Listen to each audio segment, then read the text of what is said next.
เฮ้ย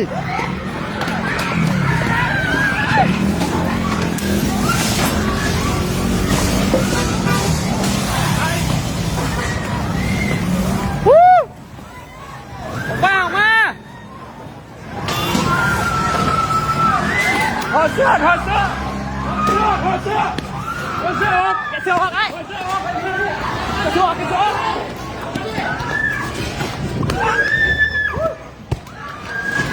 ตายเลยมีใครอยู่ไหนเนี่ยออกมาหน่อยเลยออกเลย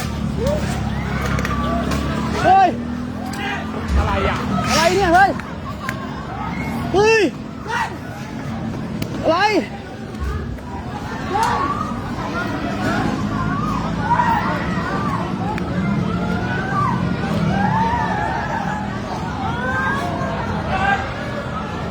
เฮ้ย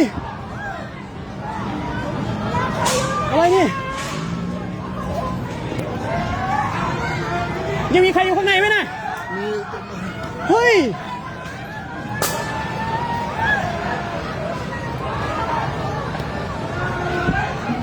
อะไร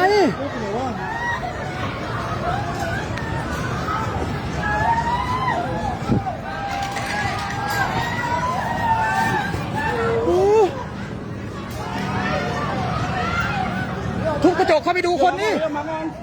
ออกมาก่อนพี่โดนสั่งพี่นายนะออกมาก่อน